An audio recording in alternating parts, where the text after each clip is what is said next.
ரிஷபராசி நேயர்கள் அனைவருக்கும் வணக்கம். உங்கள் வாழ்க்கையை மாற்ற போகிற சில முக்கியமான ரகசியங்களை பற்றி இந்த வீடியோ பதிவில் முழுசாக சொல்லியிருக்கேங்க. அதனால் இந்த வீடியோவை ஸ்கிப் பண்ணாமல் பாருங்கள். சிவபெருமானுடைய நாமத்தை சொல்லி வீடியோ பதிவை தொடங்குறேங்க. ஓம் நமச்சிவாய. உங்களால் முடிஞ்சதுன்னா கமெண்ட் பாக்ஸில் ஒரே ஒரு முறை கமெண்ட் பண்ணுங்கள். இன்னும் நம்ம சேனலை சப்ஸ்கிரைப் பண்ணலன்னா மறக்காமல் சப்ஸ்கிரைப் பண்ணிக்கோங்க. வாங்க வீடியோக்குள்ளே போகலாம். அன்பான ரிஷப ராசி நேயர்களே, நீங்கள் மனசில் ஒரு முடிவு எடுத்துட்டீங்கன்னா அதை சீக்கிரமாக மாற்றிக்க மாட்டீங்க. பொறுமையையும் உழைப்பையும் நம்பி வாழ்க்கையில் முன்னேறக்கூடியவங்க. அதனால தான் தாமதமாக வந்தாலும் உங்களுக்கு கிடைக்கக்கூடிய எல்லாமே நீண்ட நாளுக்கு நிலச்சி நிற்கும். மனசளவில் ரொம்பவே உறுதியானவங்க. இனி வரக்கூடிய நாட்களில் உங்களுடைய பொறுமைக்கான பலன் எல்லாம் கிடைக்க போகுது. நீண்ட நாட்களாக காத்திருந்த நல்ல செய்தி உங்களை வந்து சேரப்போகுது. பணம், வேலை, தொழில், குடும்பம், நண்பர்கள் மற்றும் குடும்ப உறவுகளில் எதிர்பாராத முன்னேற்றங்களும் மாற்றங்களும் இருக்க போகுது. இப்போ இருந்து நீங்கள் எடுக்கக்கூடிய முடிவுகள் அடுத்த சில வாரங்களினுடைய பாதியிலேயே மாற்றக்கூடியதாக இருக்க போகுதுங்க. அதனால் நீங்கள் செய்யக்கூடிய செயல்கள், எடுக்கக்கூடிய முடிவுகள் தீர்க்கமானதாக இருக்கணும். ரிஷப ராசி கார்த்திகை நட்சத்திரம் 2ஆம் பாதம், 3ஆம் பாதம், 4ஆம் பாதம், ரோஹிணி நட்சத்திரம், மிருகசீர்ஷ நட்சத்திரம் 1ஆம் பாதம், 2ஆம் பாதங்களில் இருக்கவங்களுக்கு கிரக நிலைகள் எப்படி இருக்குது அப்படின்னு பார்த்தீங்கன்னா, ராசி ஸ்தானத்தில் செவ்வாயும், தன குடும்ப வாக்கு ஸ்தானத்தில் புதனும் சூரியனும் கூட்டணியில் இருக்காங்க. சகோதர ஸ்தானத்தில் குருவும், சுகஸ்தானத்தில் சுக்கிரனும் கேதுவும், தொழில் ஸ்தானத்தில் ராகுவும், லாபஸ்தானத்தில் சனியும் இருக்காங்க. இதன் காரணமாக பார்த்தீங்கன்னா பணி புரியக்கூடிய இடத்துல உங்களுக்கு பொறுப்புகள் அதிகரிக்கும். மனசில் புதுவிதமான ஆசைகள் ஏற்பட்டு நீங்கும். சவாலான பணிகளையும் சாதாரணமாக செஞ்சு முடிப்பீங்க. கலை சார்ந்த துறைகளில் இருக்கவங்களுக்கு முன்னேற்றம் இருக்கும். வரவுக்கேற்ற செலவுகள் அவ்வப்போது அதிகரிக்கும். புதிய முயற்சிகளில் சாதகமான சூழல் ஏற்படும். வெளியூர் தொடர்பான பயண வாய்ப்புகள் சாதகமாக அமையும். வாக்கு சாதுரியம், உங்களுடைய பேச்சு திறமை சரியாக பயன்படுத்தினீங்க அப்படின்னா நீங்க எடுக்கக்கூடிய எல்லா காரியத்திலையுமே வெற்றி பெறுவீங்க. பாக பிரிவினை தொடர்பான விஷயங்கள்ல எதிர்பார்ப்புகள் நிறைவேறும். புதிய நபர்களுடைய அறிமுகங்கள் உங்களுக்கு சில நேரங்களில் புதுவிதமான அனுபவத்தையும் சில நேரங்களில் சங்கடத்தையும் உருவாக்கலாம். பெற்றோர்கள் வழியில பிரியம் கூடும். வீடு, இடம் வாங்குறதுல கவனம் செலுத்துவீங்க. உறவினர்கள் மதிக்கும்படி உங்களுடைய வாழ்க்கை மாறப்போகுது. விலகிச் சென்ற சொந்தங்கள் திரும்பி வந்து சேர்வாங்க. கருத்து வேறுபாடுகள் இருக்கு அப்படின்னா அதுவெல்லாம் கொஞ்சம் கொஞ்சமா குறைய போகுது. மீனராசியில் சனி பகவான் வக்ரம் அடைகிறது உங்களுடைய ராசிக்கு நல்ல விஷயங்கள் நடக்கும் அப்படிங்கிறத நினைச்சாலும் அதுவெல்லாம் தாமதமாக நடக்கும் அப்படிங்கிறத நீங்கள் புரிஞ்சுக்கணும். உங்களுடைய ராசிக்கு 9, 10 இடங்களில் அதிபதியாக இருக்கக்கூடிய சனி பகவான் வக்ரம் அடைஞ்சாலும் குருவின் பார்வை சனியின் மீது பதிகிறதுனால அதனுடைய கடுமை கொஞ்சமாக குறையும். உங்களுடைய ராசிக்கு 1, 5, 8ஆம் இடங்களில் சனியினுடைய பார்வை பதியுது. அந்த இடங்களில் சனியின் பார்வை இருக்கிறதுனால உங்களுக்கு நன்மைகள் கிடைக்க போகுது. ஆரோக்கிய தொல்லைகள் இருந்துச்சு அப்படின்னா அதுவெல்லாம் விலக போகுது. எதையும் திட்டமிட்டு நீங்க செஞ்சு முடிப்பீங்க. பிள்ளைகளுடைய கல்யாண கனவுகள் நனவாகும். முயற்சிகள் கைகூடும். வேலையில் இருக்கவங்களுக்கு அதிகார அந்தஸ்திற்கு உயர்த்தப்பட்ட நல்ல முன்னேற்றம் கிடைக்க போகுது. பொது வாழ்க்கையில் இருக்கவங்களுக்கு புதிய திருப்பங்கள் ஏற்படும். வியாபாரம் மற்றும் தொழில் செய்கிறவங்களுக்கு புதிய ஒப்பந்தங்கள் தானாக வந்து சேரும். கலைத்துறையில் இருக்கவங்களுக்கு நல்ல வாய்ப்புகள் கிடைக்கும். மாணவ மாணவியர்களுக்கு பார்த்தீங்கன்னா ஆசிரியர்களின் ஆதரவு உங்களுக்கு கிடைக்கும். பெண்கள் மற்றும் குடும்ப உறவுகளுக்குள்ள கொடுக்கல் வாங்கல்கள் ஒழுக்கமாகும். உங்களுடைய பயணங்கள் எல்லாமே பலன் கொடுக்கக்கூடியதாக இருக்கும். பண தேவை உடனுக்குடன் பூர்த்தியாகாவிட்டாலும் கடைசி நேரத்தில் எல்லாமே கைகூடும். எதிர்பாராத உதவிகள் கிடைச்சு சந்தோஷப்படுவீங்க. பிள்ளைகள் வழியில நீண்ட நாட்களாக எதிர்பார்த்து காத்து கொண்டிருந்த சுப காரியங்கள் இந்த காலகட்டத்தில் உங்களுக்கு முடிவதற்கான வாய்ப்புகள் இருக்கு.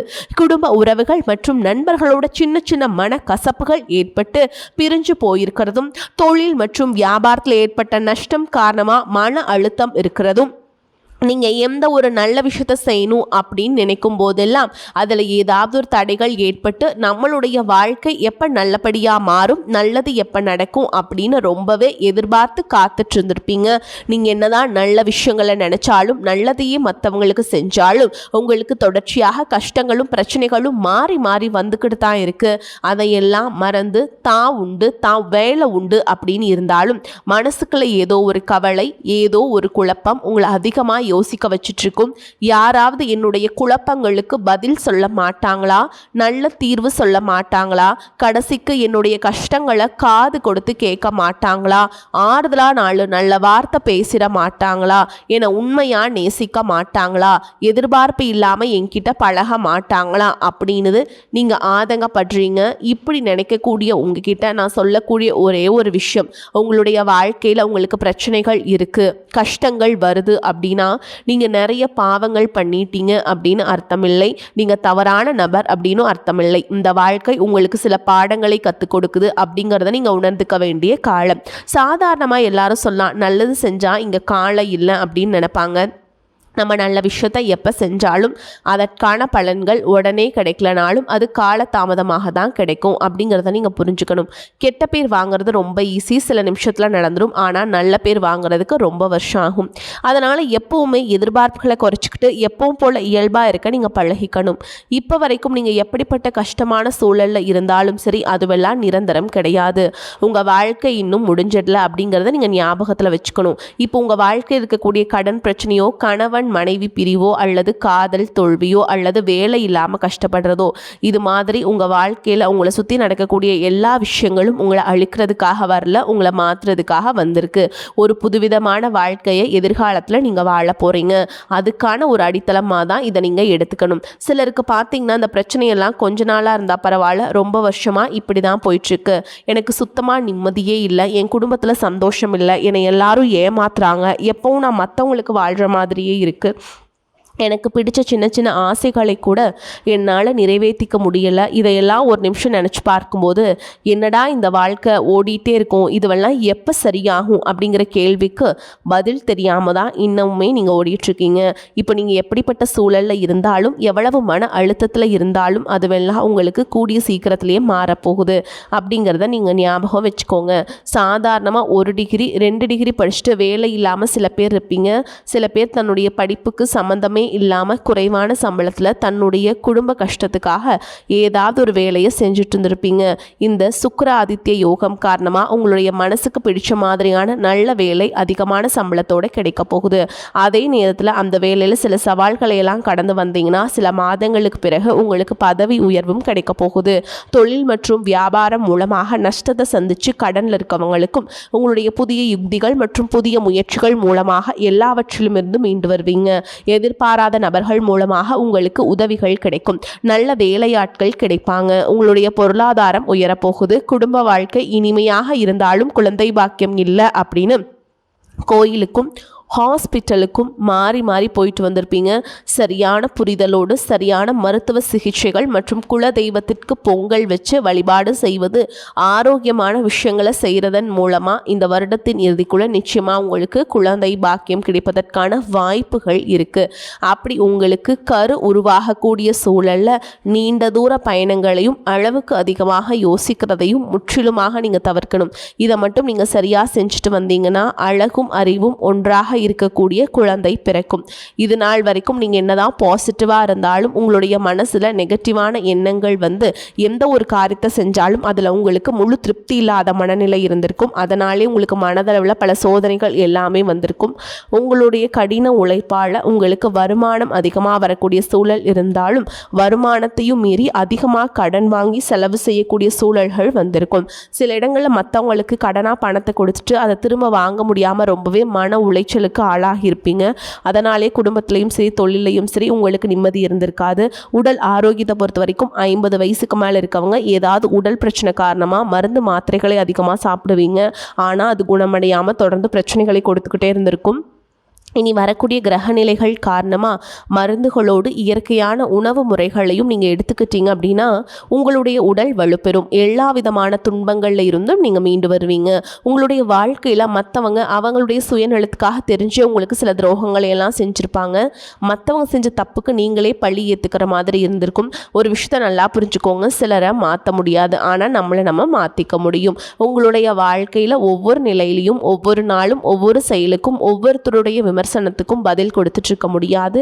இயற்கைக்கும் கடவுளுக்கும் நம்மளுடைய மனசாட்சிக்கும் உண்மையாக இருந்து யாரோட மனசையும் புண்படுத்தாமல் நம்ம அடுத்த நிலையை நோக்கி போயிட்டே இருக்கணும். நீங்கள் பெருசாக மதிச்சு சில உறவுகள், உயிராக நினைக்கக்கூடிய சில மனிதர்கள், எதிர்காலம் அப்படின்னு நினச்சிட்டு இருக்கக்கூடிய குழந்தைகளும், ஆதரவாக இருக்கக்கூடிய குடும்பமுமே உங்களுக்கு பல கஷ்டங்களை எல்லாம் கொடுத்துருக்காங்க. இவ்வளவு வழிகளையும் வேதனைகளையும் கடந்து இன்னமும் நீங்கள் ஓரளவுக்கு நல்லா இருக்கீங்க அப்படின்னா அதுக்கு சில மிக முக்கியமான காரணம் நீங்கள் கடவுள் மேலே வச்சிருக்கிற நம்பிக்கையும் இதுவரைக்கும் நீங்கள் செஞ்ச நல்ல விஷயங்கள் தான் காரணம் அப்படிங்கிறத புரிஞ்சுக்கோங்க.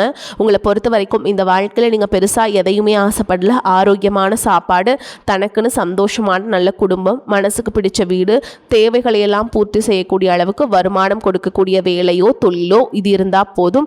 உடல் ஆரோக்கியமும் நிம்மதியான தூக்கமும் இருந்தால் போதும் அப்படின்னு தான் நினைக்கிறீங்க. உங்களுக்கு இந்த அடிப்படையான விஷயங்கள் ஓரளவுக்கு கிடைச்சாலும் மனசில் நிம்மதி இல்லாததுனால உங்கள் முகத்துலையும் தேஜஸ் இல்லை. இதுக்கப்புறமாவது இந்த வாழ்க்கையை நல்லா என்ஜாய் பண்ணும் அப்படின்னு நீங்கள் ரொம்பவே நம்பிட்டுருக்கீங்க. நடக்கிற விஷயங்கள் எல்லாம் பாதி தான் நிறைவேறுது. அதனாலேயே உங்கள் வாழ்க்கை கனவு மாதிரி ஒரு பிடிப்பே இல்லாமல் தான் போயிட்டுருக்கு. எதை செய்ய போனாலும் ஏதாவது ஒரு தடைகள் வந்து உங்களுடைய வாழ்க்கையை முடிக்கிற மாதிரி இடைஞ்சலாக இருந்திருக்கும். இக்கட்டான நேரத்தில் யாராவது எனக்கு சின்ன ஒரு உதவி செய்ய மாட்டாங்களா, என்னை கை கொடுத்து தூக்கி விட மாட்டாங்களா அப்படின்னு எத்தனையோ முறை கடவுள்கிட்ட நீங்கள் வேண்டுதல் வச்சுருப்பீங்க. உங்களுடைய அத்தனை வேண்டுதல்களும் இனி பழிக்க போகுது. இதுவரைக்கும் வாடகை வீட்டில் இருந்திருப்பீங்க. அதனாலேயே உங்களுக்கு திருமணம் சில நேரங்களில் தடைபட்டு இருந்திருக்கும். அதை நேரடியாக சொல்லாமல் ஜாதகம் சரியில்லை, பொருத்தம் இல்லை, அரசாங்க வேலை இல்லை, பெற்றோர்கள் சரியில்லை அப்படின்னு ஏதோ ஒரு காரணத்தை சொல்லி தட்டி கழிச்சிட்டு போயிட்டு இருந்திருப்பாங்க. நீங்களாக காதலிச்சா கூட அவங்களும் ஏதாவது ஒரு சந்தர்ப்பத்தில் எங்கள் அப்பா அம்மா ஒத்துக்கலை, எனக்கு உன்னை பிடிக்கல அப்படின்னு கடைசி நேரத்தில் ஏமாற்றிட்டு போகக்கூடிய சூழலும் இருந்திருக்கும். இனி வரக்கூடிய காலங்களில் உங்களுக்கு நல்ல வேலை வாய்ப்பு அமையும் பொழுது அந்த இடத்துல உங்களுடைய திறமைகளுக்கு மதிப்பு கொடுப்பாங்க. உங்களுடைய நிர்வாகத்திறன் மற்றும் தலைமை பண்பு அதிகரிக்கும். மற்றவங்க மதிப்பும் மரியாதை வைக்கிற மாதிரியான செயல்களை செய்வீங்க. துணிச்சலான முடிவுகளை எடுப்பீங்க. இதுவரைக்கும் பொது இடங்களில் நல்ல விஷயங்களை செய்கிறதுக்கு கொஞ்சம் தயங்கி நின்றுப்பீங்க. ஆனால் இதுக்கப்புறமா நீங்கள் துணிஞ்சு செய்ய போகிறீங்க. இதன் காரணமாக உங்களுக்கு போட்டியாளர்கள் யாருமே இருக்க மாட்டாங்க. எதிரிகள் யாரும் குறுக்க வர மாட்டாங்க. உங்களுடைய முன்னேற்றத்தை தடுத்து நிறுத்த இங்கே யாரும் இருக்க மாட்டாங்க. புதனும் சுக்கிரனும் உங்களுடைய பேச்சு திறமைக்கு காரணமாக இருக்க போகிறாங்க. இதுவரைக்கும் நீங்கள் பேசின விட இன்னி எல்லார்கிட்டையுமே நம்பிக்கையோடு பேச போகிறீங்க. உங்களுடைய பேச்சில் ஒரு காந்த சக்தி இருக்க போகுதுங்க. புத்திசாலித்தனமான முடிவுகளை எடுப்பீங்க. உங்களுடைய நண்பர்கள் வட்டம் விரிவாக போகுது. குடும்பத்தில் நெருங்கிய உறவுகள் மரணத்தால் மன வலிமை இழந்து ரொம்பவே கஷ்டப்பட்டு இருந்திருப்பீங்க. இதற்கு பிறகு மன வலிமையோடு எல்லா காரியங்களையுமே நீங்கள் செய்ய போகிறீங்க. உங்களுக்கு நல்ல வாழ்க்கை துணை அமைய போகிறாங்க. அதுவும் கை நிறைய சம்பளம் வாங்கக்கூடிய அழகான வாழ்க்கை துணை அமைவாங்க. உங்களுடைய 2 பேருடைய வருமானமும் உங்கள் குடும்ப பொருளாதார சூழலை உயர்த்த போகுது. திருமணம் முடிஞ்சதுக்கப்புறம் புதிதாக உங்களுக்கு சொந்த வீடு, வாகனம் எல்லாமே சாத்தியமாகும். வெகு விரைவிலேயே நீங்கள் நினச்ச மாதிரியான வாழ்க்கையை நீங்கள் வாழ போகிறீங்க. நீண்ட காலமாக உங்கள் குடும்பத்தில் வாழ்க்கை துணையின் உறவுகள் மூலமாக நிறைய பிரச்சனைகளை எல்லாம் செஞ்சுட்டு வந்துட்டு இருப்பீங்க. நீண்ட காலமாக உங்களுக்கு பிரச்சனைகளை கொடுத்து கொண்டு வந்த உங்களுடைய வாழ்க்கை துணையின் உறவுகள் உங்களை விட்டு விலகி இருக்க போகிறாங்க. அவங்க செஞ்ச பாவங்களுக்கும் மனசாட்சி இல்லாமல் நடந்துக்கிட்டதுக்கும் சரியான தண்டனை கிடைக்க போகுது. இதற்கு பிறகு குற்ற உணர்ச்சியால் அவங்களே உங்ககிட்ட மன்னிப்பும் கேட்க போகிறாங்க. இந்த மாதிரியான நல்ல விஷயங்கள் உங்கள் வாழ்க்கையில் நடந்து உங்கள் வாழ்க்கையவே தழகிலாக மாற்ற போகுது. அதனால் நீங்கள் நம்பிக்கையோடு இருங்க. இந்த கிரகநிலைகள் காரணமாக நல்ல விஷயங்கள் நடக்கும்போது அதை தடுக்கிறதுக்கும் கெடுக்கிறதுக்கும் சில நேரங்கள் கெட்டதாக அமையும். சில மனிதர்கள் தடையாக வந்து நிற்பாங்க. அதனால் எல்லா இடத்துலையுமே கவனமாக இருக்கணும். யாருக்கும் எந்த இடத்துலையும் விஷயத்தை முழுசாக தெரிஞ்சுக்காமல் வாக்குறுதிகள் கொடுக்கிறதோ பொருளாதார உதவிகள் செய்கிறதையோ உடனே செய்யாமல் கொஞ்சம் யோசிச்சுட்டு செய்யலாம். இந்த மாதிரி உங்கள் வாழ்க்கையில் நல்ல விஷயங்கள் நடக்கும் பொழுது உங்களுடைய நல்ல பேரை கெடுக்கிறதுக்கும் உங்களுக்கு அவமானத்தை ஏற்படுத்தணும் அப்படிங்கிறதுக்காகவும் சில மனிதர்கள் எந்த எல்லைக்கும் போய் தவறான விஷயங்களை செய்வாங்க. அதனால் உங்களுக்கு அறிமுகம் இல்லாத ஆண்கள் மற்றும் பெண்கள் கிட்ட பேசும் பொழுதும் பழகும் பொழுதும் உங்களுடைய வார்த்தைகளில் நீங்கள் கவனமாக இருக்கணும். சனிக்கிழமைகளில் சனி வழிபாடு செய்கிறதும் பிரதோஷ நாட்களில் சிவன வழிபாடு செய்கிறதும் உங்களுக்கு சிறப்பான பலன்களை கொடுக்கும். இதுவரைக்கும் நீங்கள் எதையாவது வேண்டுதல் வச்சுட்டு நிறைவேற்றாமல் இருந்தீங்க அப்படின்னா அந்த வேண்டுதல்களை நிறைவேற்றுங்க. உங்கள் வாழ்க்கையில் எந்த விஷயத்துக்கும் தடைகள் அப்படிங்கிறது வந்து இருக்காது. எல்லாமே நல்லபடியாக அமையும். தன்னம்பிக்கையோடவும் தைரியத்தோடவும் ஒவ்வொரு அடியுமே எடுத்து வைங்க. ஜெயிக்க போகிறீங்க. அதை யாராலும் தடுத்து நிறுத்த முடியாது. உங்களை பொறுத்த வரைக்கும் நட்சத்திர பலன்களை பார்க்கலாங்க. அந்த வகையில் கார்த்திகை நட்சத்திரம் 2ஆம் பாதம், 3ஆம் பாதம், 4ஆம் பாதம் உங்களை பொறுத்த வரைக்கும் கணவன் மனைவிக்கிடையே நெருக்கம் அதிகரிக்கும். குடும்பத்தில் குதூகலம் உண்டாகும். வாகனம் வாங்கும் அல்லது புதுப்பிக்கும் பணியில் ஈடுபடுவீங்க. பயணம் மூலம் சாதகமான பலன் கிடைக்கும். குடும்பத்தில் சுபகாரியங்கள் நடைபெறும். அடுத்ததா ரோஹிணி நட்சத்திரம் உங்களை பொறுத்த வரைக்கும் உங்களது வார்த்தைகளுக்கு மதிப்பு கூடும். தொலைதூர தகவல்கள் நல்ல தகவல்களாக வரும். எதிர்பார்த்த பணம் வரும் வாய்ப்பு இருக்கு. திறமை அதிகரிக்கும். உங்களது செயல்களுக்கு பாராட்டுகள் கிடைக்கும். மனதில் தைரியம் கூடும். அடுத்ததா மிருகசீரிஷ நட்சத்திரம் 1ஆம் பாதம் 2ஆம் பாதம். உங்களை பொறுத்த வரைக்கும் செல்வ சேர்க்கை உண்டாகும். எந்த ஒரு வேலையும் மன திருப்தியுடன் செய்வீங்க. புத்தி சாதுரியமும் வாக்குவன்மையும் அதிகரிக்கும். முக்கிய நபர்களின் அறிமுகம் கிடைக்கும். தனாதிபதி சுக்கிரனுடைய சஞ்சாரத்தால் பண வரவு அதிகரிக்கும். உங்களை பொறுத்த வரைக்கும் பரிகாரம்னு பார்த்தோம்னா வெள்ளிக்கிழமைகளில் நவ கிரகத்தில் இருக்கக்கூடிய சுக்கிரனுக்கு தீபமேற்றி அர்ச்சனை செய்ய செல்வம் சேரும். மனதில் மகிழ்ச்சி உண்டாகும். வரக்கூடிய வாய்ப்பில் தவற விட்டுறாதீங்க. கெட்டியாக பிடிச்சிக்கோங்க. வாழ்த்துக்கள். வாழ்க வளமோடு நலமோடு. நன்றி, வணக்கம்.